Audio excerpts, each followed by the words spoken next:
Jangan dulu yang ketiga jangan dulu mulai ya. Mau ke belakang dulu izin. Ah, ya.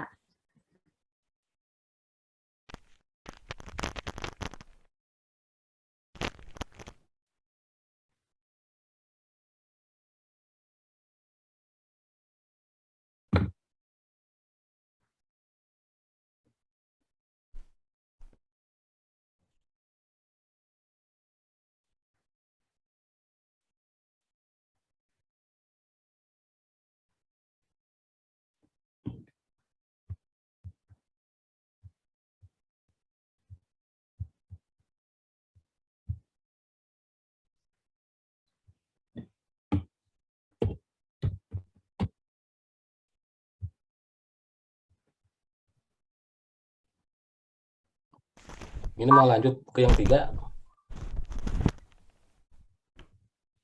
atau tadi Bu Rini berapa menit tadi? Saya nggak ngitungin menitnya itu.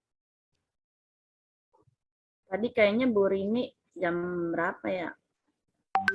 6.40 kayaknya habis Pak. Enggak ya? Sampai 40 menit ya? Ini kayaknya sampai Bu. Taufik bisa dimulai, Taufik. Belum. Boleh? Gak apa-apa. Silakan. Maaf, ini yang merekod Bu Meta kan?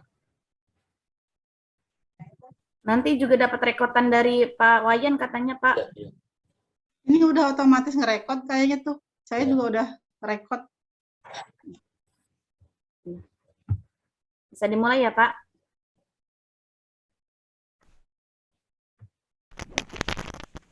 Baik, sebelumnya Ibu ucapkan Assalamualaikum warahmatullahi wabarakatuh. Waalaikumsalam warahmatullahi wabarakatuh. Selamat pagi anak-anak Ibu semua. Bagaimana kabar hari ini? Alhamdulillah, luar biasa Bu. Alhamdulillah. Nah, kalau Ibu tanyakan kabar, kalian harus menjawab Alhamdulillah luar biasa. Bisa seperti itu? Bisa, Bu. Kita mulai ya. Bagaimana kabar hari ini? Alhamdulillah, luar biasa. Nah, luar biasa. Terima kasih. Selanjutnya, Ketua kelas dipimpin berdoa. Opik, silahkan dipimpin berdoa untuk kelangsungan, kelancaran, kemudahan pembelajaran hari ini. Ya, sebelum kita mengikuti pelajaran hari ini, alangkah baiknya kita berdoa. Berdoa mulai. Selesai. Ya, selanjutnya hari ini apakah ada yang nggak masuk? Semua hadir, Bu. Hadir, Bu. Alhamdulillah ya, hari ini bisa hadir semua. Sebelum pembelajaran kita mulai, kita menyanyikan lagu Indonesia Raya, bisa dipimpin oleh Rini ya sebagai dirijennya. Dipersilakan Rini untuk memimpin lagu Indonesia Raya. Baik Ibu. Mari teman-teman kita nyanyikan lagu wajib Indonesia Raya. Lagu akan saya pimpin. Hiduplah Indonesia Raya. Indonesia tanah airku, tanah tumpah darahmu. Di sana aku berdiri menjadi batu. Ya, terima kasih atas lagu Indonesia Rayanya. Terima kasih Rini sudah memimpin menjadi dirijennya. Baik, pembelajaran hari ini kita akan mulai. Sebelum memasuki materi harmonisasi hak dan kewajiban asasi manusia dalam perspektif Pancasila. Nah, kalian pernah dengar nggak apa itu kata hak? dan apa itu kata kewajiban? Ada yang tahu? Saya, Bu. Ayo, Kartini. Ya, hak itu adalah sesuatu yang harus kita terima. Sedangkan kewajiban itu adalah sesuatu yang harus kita laksanakan. Jadi, antara hak dan kewajiban harus kita laksanakan secara seimbang. Seperti itu, Bu. Ya, iya bagus Rini atas jawabannya. Kartini, Gimana Bu. yang Kartini. Ini Bu, bukan Rini. Oh iya, Kartini tadi ya. Iya. Yang lain ada yang mau jawab? Apa itu hak dan apa Saya, itu? Bu, Ayo Opik. kalau hak itu kan kalau kita udah kerja mendapat upah itu hak, Bu. Kalau kita harus menjalankan kerjaan itu dengan baik, berarti itu kewajiban kita sebagai pekerja. Itu, Bu. Ya, iya bagus. Yang lain ada yang mau kasih pendapat? Apa itu hak dan kewajiban? Saya Bu. Ayo Feti. Iya, hak itu adalah yang kita peroleh, sedangkan kewajiban adalah yang kita laksanakan. Jadi Ya. kewajiban dulu, baru kita memperoleh haknya. Jadi harus balance, seimbang gitu. Ya betul, bagus jawabannya. Ada lagi yang lain? Sholat, Bu. Ya, Sholat. apa Rini? Kewajiban itu sholat. Salat, kewajiban salat ya. Nah, apa itu hak, apa itu kewajiban? Dari jawaban semua yang kalian utarakan itu jawabannya bagus, bagus semua. Sebelum kita mencari jawaban apa itu hak dan kewajiban, Ibu kasih contoh ya. Di sini Ibu memberikan contoh bahwa ada seorang pekerja bangunan tentunya ya. Pekerja bangunan ini haknya itu mendapatkan upah dari apa yang mereka kerjakan. Kewajibannya yaitu membangun sekolah misalnya. Nah, jadi antara hak dan kewajiban itu harus seimbang. Jangan upahnya didapatkan tetapi kewajibannya tidak dijalankan. Kan itu tidak balance, tidak seimbang. Artinya berat sebelah ya, seperti itu. Jadi hak itu adalah sesuatu hal yang didapatkan. Nah, kewajiban itu sesuatu hal yang harus dijalankan. Jadi antara hak dan kewajiban itu harus seimbang seperti itu. Nah, berkaitan dengan materi hari ini mengenai hak asasi manusia, ada yang pernah dengar apa itu kata HAM? Apa itu HAM? Ada yang tahu? Kayak makanan, Bu, ya. Hak asasi manusia, Bu. Hak asasi manusia. Hak asasi manusia, Bu. Ya, hak asasi manusia. Ya, ada yang tahu pengertian hak asasi manusia?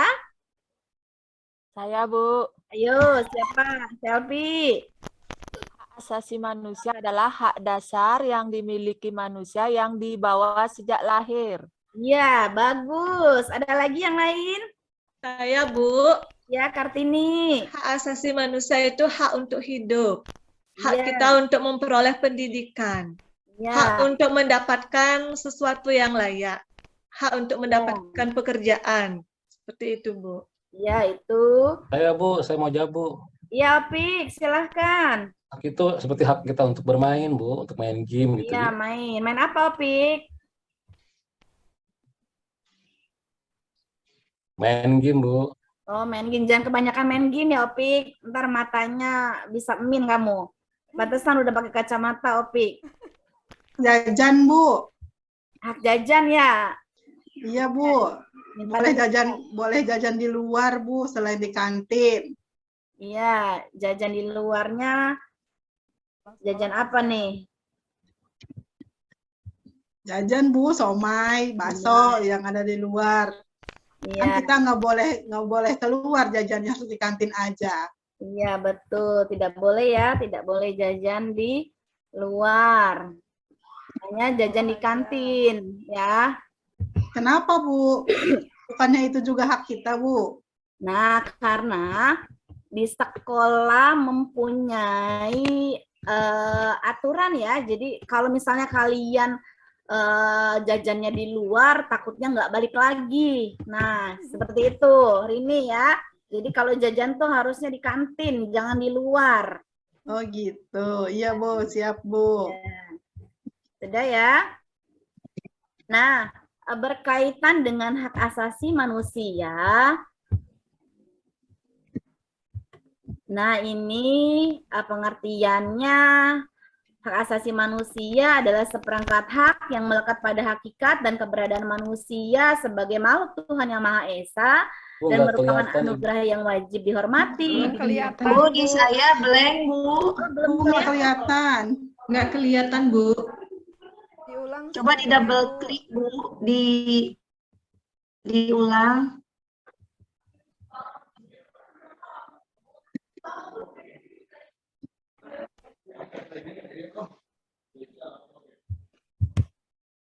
Sudah terlihat belum?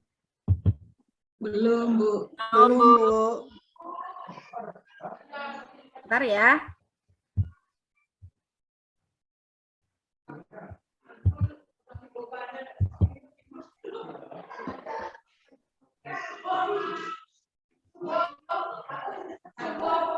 Belum terlihat ya? Belum, Bu. Wah, kayaknya Mas ada trouble nih. Ada masalah dengan share screen Ibu ya. Tidak masalah ya. Jadi hak asasi manusia adalah hak pokok, hak dasar yang dimiliki manusia sejak lahir.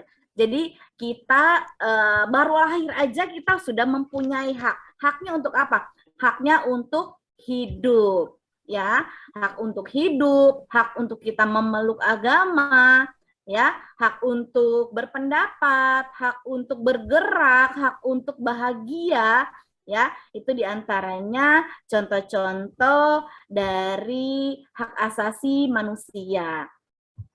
Nah, selanjutnya Ibu Mau akan tanya Bu, ya, mau tanya. ini Kan hak asasi manusia itu saya baca didapat sejak dalam kandungan. nah betul. Hak apa aja sih Bu kalau masih dalam kandungan itu yang didapatkan? Haknya dalam kandungan itu hak hidup yang pertama. Jadi kan kalau misalnya orang ada aja orang yang di luar pernikahan, nah janin itu kan bisa digugurin ya. Nah jadi sejak di dalam kandungan kita itu sudah mempunyai hak untuk hidup. Nah jadi kita sebagai manusia tentunya hak-hak tersebut jangan sampai dilanggar. Seperti itu, Rini. Iya Bu, terima kasih Bu jawabannya. Ya. Ada lagi yang lain? Sebelum Ibu menayangkan video, ada lagi yang lain? Ya, Ibu. Ada, Bu. Tidak ada, Bu. Ya.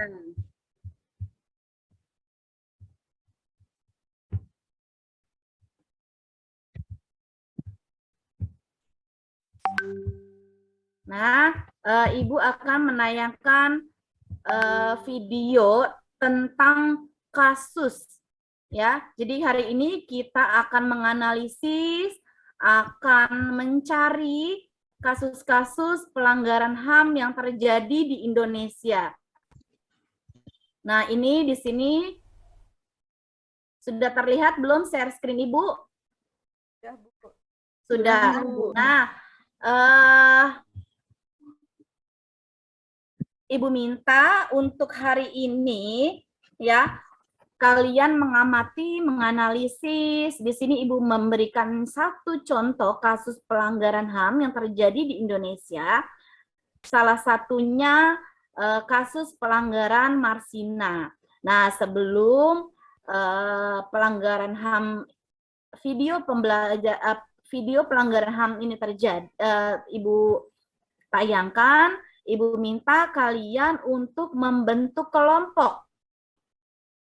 Ya, untuk membentuk kelompok yang terdiri dari 4 kelompok, bisa Ibu tunjuk ya, untuk kelompok 1, nanti diketuai oleh Opi, kelompok 2 diketuai oleh Rini, kelompok 3 diketuai oleh Meta, dan kelompok 4 diketuai oleh Kartini. Nah, nanti apa yang kalian harus kerjakan, Ibu kirim LKPD-nya ya, lembar kerja peserta didik, Ibu akan kirim di grup kelas kita. Nah, tugas kalian sekarang adalah mengamati salah satu kasus pelanggaran HAM yang terjadi di Indonesia, yaitu kasus Marsina. Kronologi kejadiannya seperti apa, penyebabnya bagaimana, lalu solusinya, ya. Ibu kasih kesempatan untuk kalian mengamati video tentang Marsina ini ya. Siapa yang berani vokal pada masa pemerintahan Orde Baru harus siap menerima resikonya.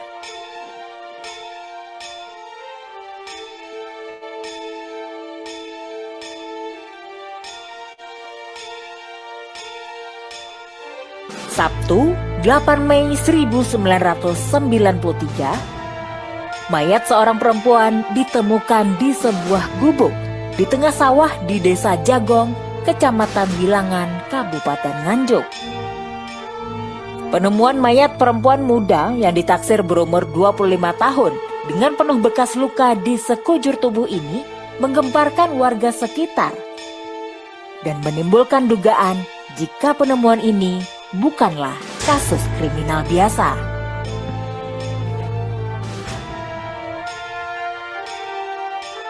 Buruh itu bernama Marsina.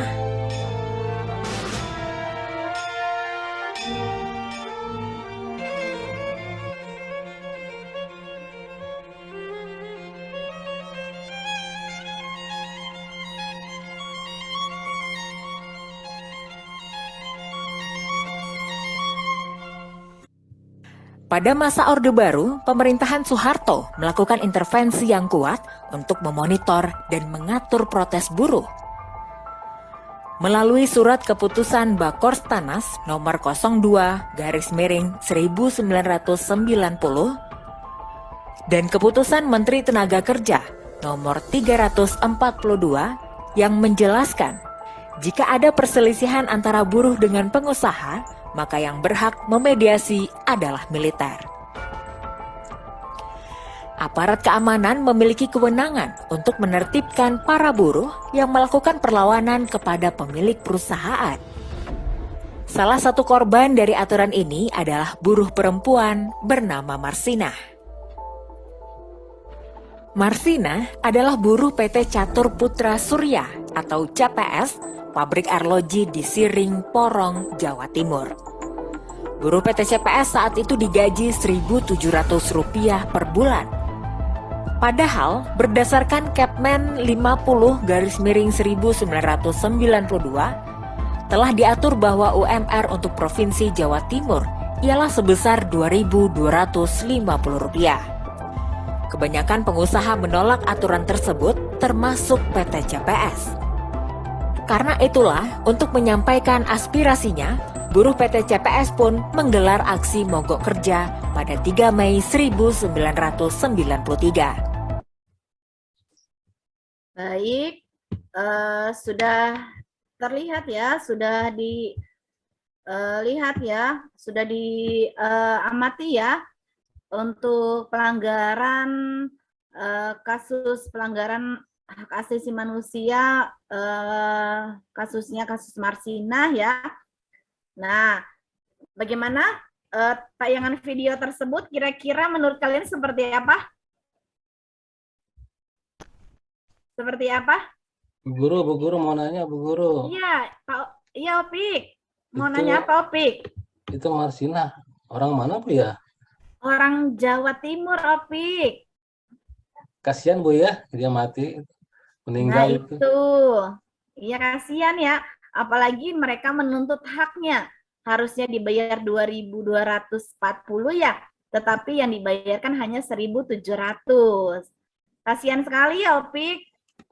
Banyak di sini Bu yang upah di bawah UMR. Iya banyak ya. Nah,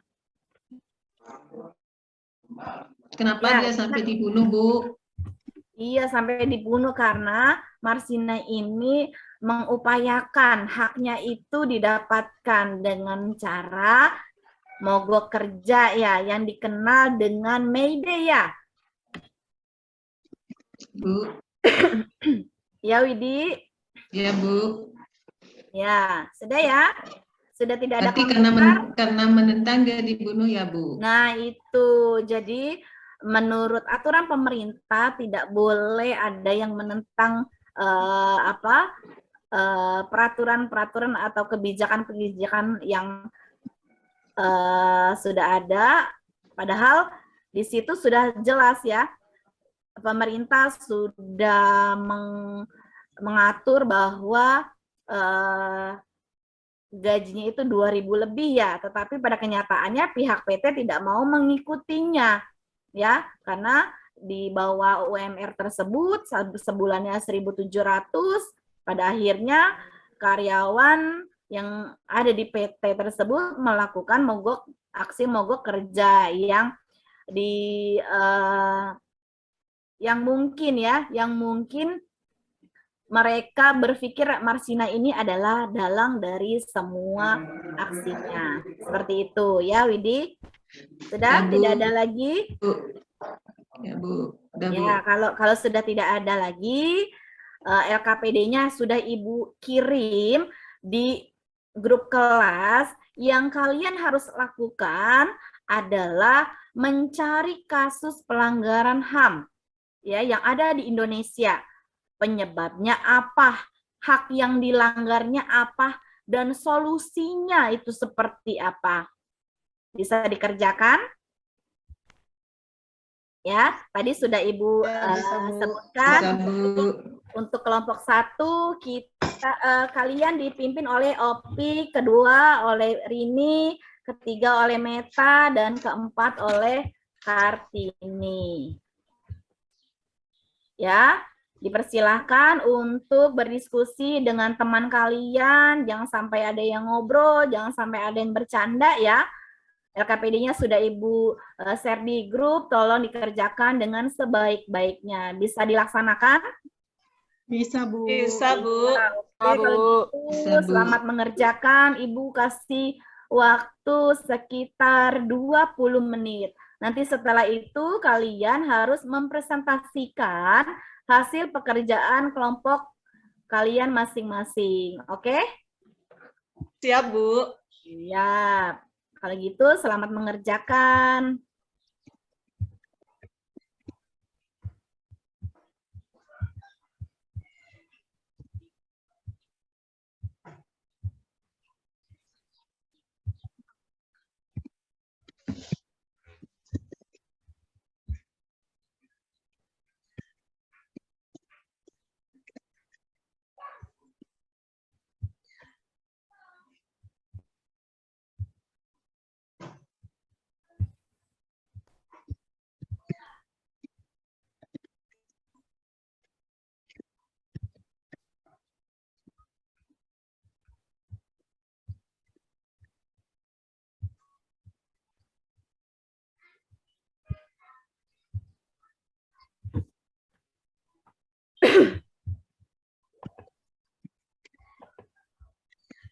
Baik, gimana hasil diskusinya? Ada kesulitan atau tidak?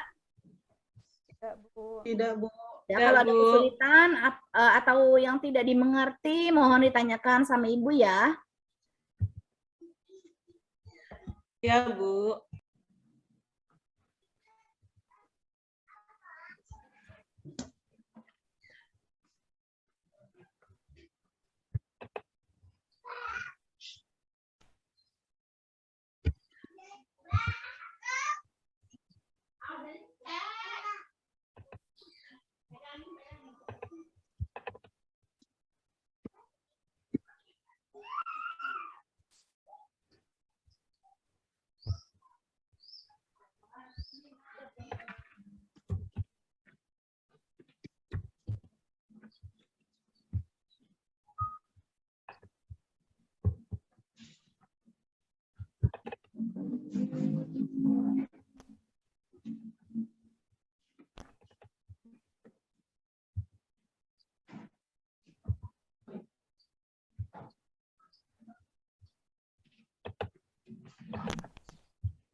Gimana progresnya? Udah selesai?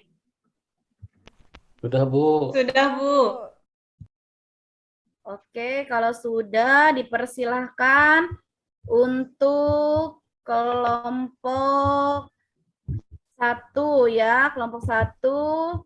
Opik, tolong dipresentasikan hasil pekerjaan diskusi kelompok kamu. Coba Opik. Ya, Bu.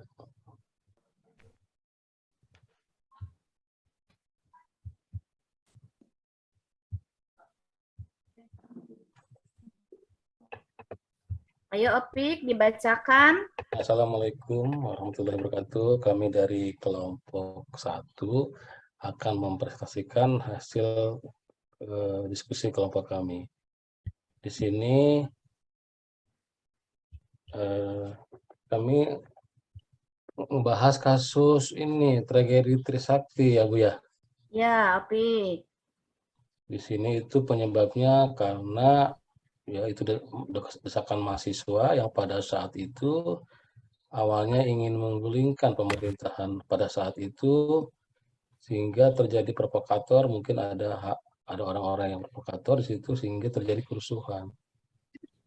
Yang Ya, dilanggar itu ada hak dalam berpendapat, ya, hak juga sehingga ini bisa mengganggu ya atau melanggar HAM ya,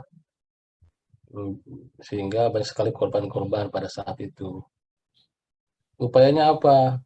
Ya sampai sekarang upayanya itu sebenarnya ada upaya-upaya pemerintah, ya, ada Komnas HAM segala macam, ada undang-undang tentang HAM, tapi sampai sekarang belum ya, belum ada terbukti gitu, ya, belum ada hasilnya Bu. Saya analisis dari sumber-sumber, saya buka dari handphone, YouTube segala macam, itu ternyata kasus ini masih misteri gitu, masih belum ya, dituntaskan. Siapa sih sebenarnya pelakunya gitu kan? ya, Karena ada Opik. yang bilang dari aparat, ada yang bilang dari oknum. Mungkin itu aja. Terima kasih dari Ya. kelompok Ya, satu. terima kasih Opik atas presentasi kelompoknya. Jawabannya luar biasa ya. Kita berikan aplaus buat kelompok 1. Nah, selanjutnya kelompok 2 yang dipimpin oleh Rini. Ayo Rini, presentasikan hasil kelompok kamu. Baik, Bu. Kami dari kelompok 2 menganalisis kasus penembakan buruh di PT Freeport. Menurut kami, penyebabnya adalah adanya sekelompok oknum yang menyerang secara brutal terhadap buruh-buruh yang ada di PT Freeport saat di terminal bus gorong-gorong tersebut. Hak-hak yang dilanggarnya adalah hak untuk melangsungkan hidup dengan aman, damai, dan nyaman, jadi terganggu. Kemudian penanggulangannya menurut kami yaitu pidana hukuman mati bagi para tersangka tersebut. Sekian dari presentasi dari kelompok kami. Assalamualaikum warahmatullahi wabarakatuh. Waalaikumsalam warahmatullahi wabarakatuh. Terima kasih Rini atas presentasi kelompoknya. Luar biasa ya jawabannya ya, bagus ya. Jadi untuk kasus penembakan buruh di PT Freeport. Kita berikan aplaus buat kelompoknya Rini. Nah, selanjutnya kelompok ketiga yang dipimpin oleh Meta. Ayo Meta, berpresentasikan hasil kelompok kamu. Iya Ibu, terima kasih atas waktunya. Iya teman-teman, kami dari kelompok 3 akan mempresentasikan hasil diskusi kami untuk kasusnya yang kami angkat yaitu penculikan dan penghilangan orang secara paksa, yaitu ada 23 aktivis di tahun 1998. Untuk ini para aktivis tersebut dianggap mempengaruhi dan memprovokasi masyarakat untuk melawan jalannya pemerintahan yang berkuasa, yaitu Soeharto. Untuk hak yang dilanggar yaitu hak untuk menyampaikan pendapat di depan umum dan hak hidup seseorang.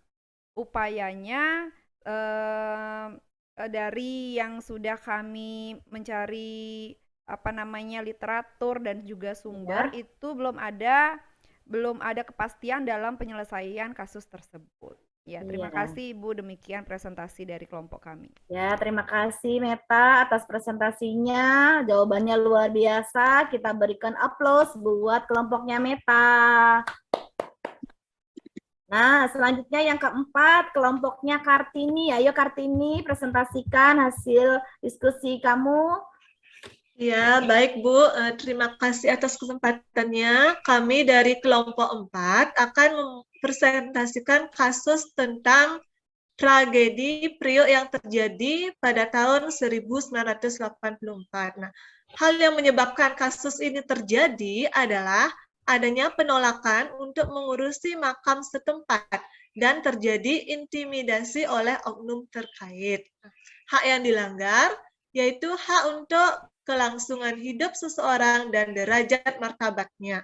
Upaya untuk menangani atau solusi untuk menangani masalah ini yaitu pelaku akhirnya dibebaskan oleh pengadilan sehingga menimbulkan berbagai kekecewaan dari korban. Baik, itu presentasi dari kelompok 4. Sekian dan terima kasih. Ya, baik. Terima kasih Kartini atas presentasi kelompoknya. Jawabannya luar biasa. Kita berikan aplaus buat kelompoknya Kartini. Baik, anak-anak Ibu semua, karena presentasinya sudah semua, ya. Sekarang kita Ibu berikan sesi pertanyaan. Ada yang mau ditanyakan dari kelompok 1, 2, 3, dan 4? Ada? Tidak ya? Kalau tidak ada, baiklah, kesimpulan pembelajaran hari ini banyak ya, banyak sekali pelanggaran-pelanggaran HAM yang terjadi di Indonesia ini. Solusinya juga belum ada titik terang sampai saat ini. Tentunya terjadinya atau tidak pelanggaran HAM yang ada di Indonesia itu balik ke pribadi kita masing-masing, ya. Tentunya kita sebagai manusia, sebagai warga negara yang baik, tentunya kita harus saling menghargai, saling menghargai hak asasi manusia lainnya, ya. Kita harus saling menghargai hak-hak orang lain agar jika kita menghargai hak asasi orang lain, tentunya tidak akan terjadinya perpecahan, ya, kerusuhan dan lain sebagainya. Jadi intinya apabila hak-hak kasus-kasus pelanggaran ini tidak akan terjadi lagi, tentunya kita sebagai manusia harus menghargai hak-hak orang lain, seperti itu ya. Nah, kira-kira pembelajaran hari ini menyenangkan atau tidak? Menyenangkan, Bu. Bu. Alhamdulillah, kalau menyenangkan ya. Untuk pertemuan minggu depan, kita akan melanjutkan subbagian materi bab 1 ini, yaitu mengenai upaya pemerintah dalam menegakkan HAM, ya.